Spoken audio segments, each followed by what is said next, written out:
Halo teman-teman, gimana nih kabar kalian? Semoga baik-baik aja ya. Oke, kita kembali lagi ke kontenku. Nah, di kesempatan kali ini aku mau nge-review sebuah film yang berjudul Grave of the Fireflies yang disutradarai oleh Isao Takahata nih. Nah, tanpa berlama-lama lagi, mari kita cek reviewnya. Nah, film Grave of the Fireflies atau nama lainnya adalah Hotaru no Haka merupakan film animasi Jepang yang diproduksi oleh Studio Ghibli. Yang penggemarnya pasti tahu lah ya kalau misalnya animasi-animasi yang dikeluarkan oleh studio ini sangat estetik, imajinatif, dan juga memanjakan mata. Namun dalam film Grave of the Fireflies ini agak beda nih, di mana cerita ini menggambarkan sebagian dari kesengsaraan masyarakat yang terjadi di Jepang selama Perang Dunia Kedua. Film ini menceritakan kisah hidup dua saudara kandung yaitu Seita dan Tetsuko yang mencoba bertahan hidup di masa Perang Dunia Kedua. Cerita bermula pada tanggal 25 September 1945 di mana Seita digambarkan sebagai seorang anak dengan kondisi yang menyedihkan di sebuah stasiun. Pada malam itu, seorang petugas kebersihan mengambil jasadnya dan mengecek barang-barang miliknya. Namun, ia tidak menemukan apapun kecuali kotak permen yang berisi abu dan beberapa serpihan tulang yang dibuangnya ke ladang terdekat.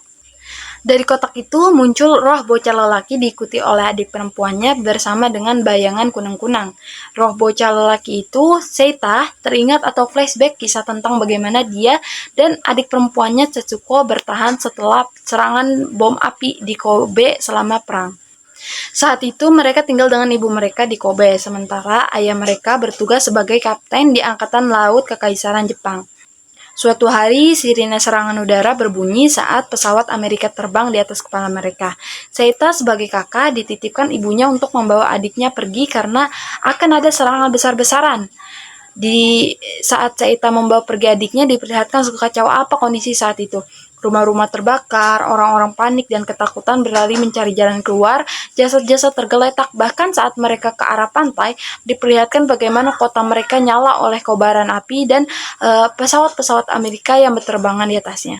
Seita berhasil selamat dari serangan itu, namun ia mendapatkan kabar bahwa ibunya terluka akibat serangan itu.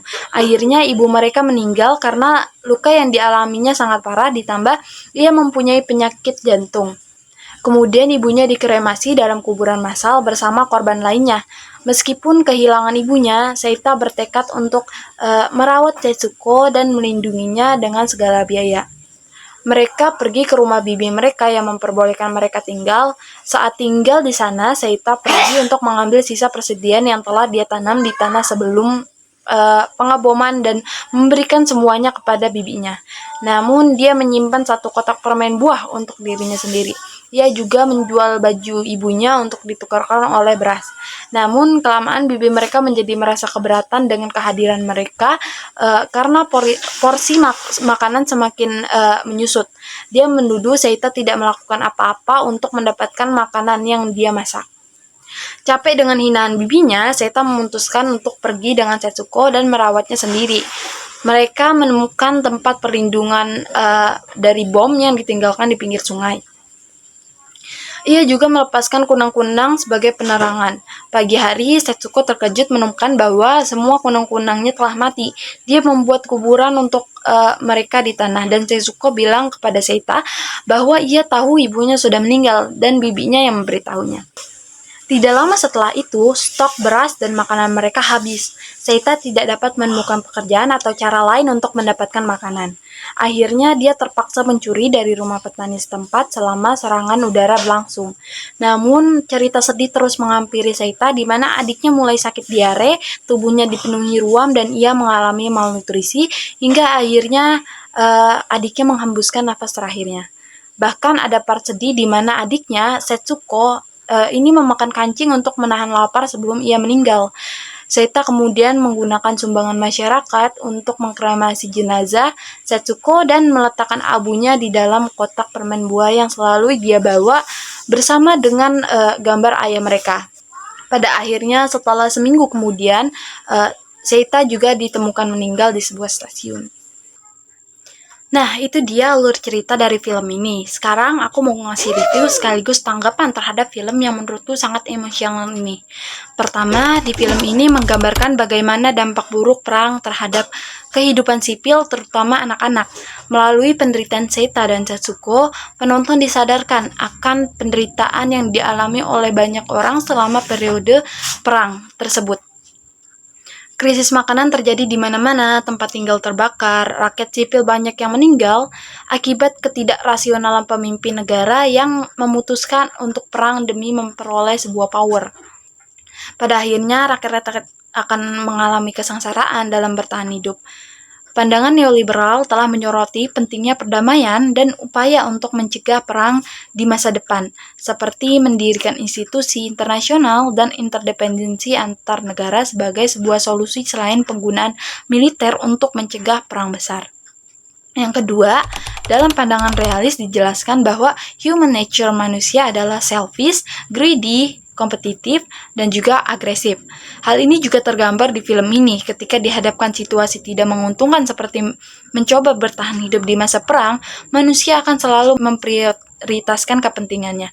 Contohnya seperti bibinya Seita dan Setsuko yang mana Seita sudah memberikan barang-barang yang ia punya kepada bibinya, bahkan menjual baju ibunya untuk membeli beras. Tapi bibinya selalu memperlakukan mereka berbeda. Ia memberikan makanan lebih sedikit dibanding dengan yang diberikan kepada anak dan suaminya. Ia menganggap Seita dan Setsuko sebagai beban, padahal mereka juga termasuk keluarganya. Apalagi mereka masih kecil dan sudah tidak punya ibu. Hal ini juga terjadi pada petani yang tanamannya dicuri oleh Seita. Padahal saat itu Seita sudah bilang adiknya sakit dan butuh makanan. Tapi petani itu justru memukuli Seita yang tergolong masih kecil saat itu. Hal ini mencerminkan human nature manusia yang kompetitif dan agresif.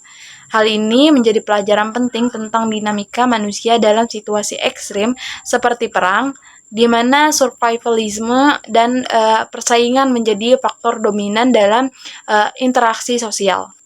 Yang ketiga, dalam film ini juga digambarkan bagaimana Seita menjaga adiknya, menggantikan peran ayah sekaligus ibu. Seita memberikan pengorbanan luar biasa untuk adiknya di tengah keadaan yang penuh keputusasaan. Meskipun pada akhirnya ia melihat dengan matanya sendiri bagaimana sang adik perlahan-lahan meninggal. Ini memperlihatkan kuatnya ikatan keluarga dan nilai-nilai seperti cinta dan keberanian dalam menghadapi tragedi. Yang ingin aku highlight di sini adalah pentingnya nilai kekeluargaan di situasi sulit. Hal ini tergambar dengan perilaku Seita. Meskipun ibunya telah meninggal, namun dengan adanya Setsuko, ia masih kuat untuk survive. Namun setelah menghadapi kenyataan semua keluarganya meninggalkannya, Seita pun tak lagi punya semangat survive dan akhirnya ia ditemukan meninggal di sebuah stasiun. Oke, itu dia teman-teman review dari aku mengenai film Grave of the Fireflies ini. Mungkin buat teman-teman yang pengen nonton film-film sedih, film ini bisa banget jadi rekomendasi buat kalian karena emang film ini tuh sedih banget gitu loh guys. Karena aku sendiri pun sampai nangis gitu pas nontonnya. Nah, segitu dulu teman-teman reviewnya, kurang lebihnya mohon maaf. Thank you for watching. Bye-bye!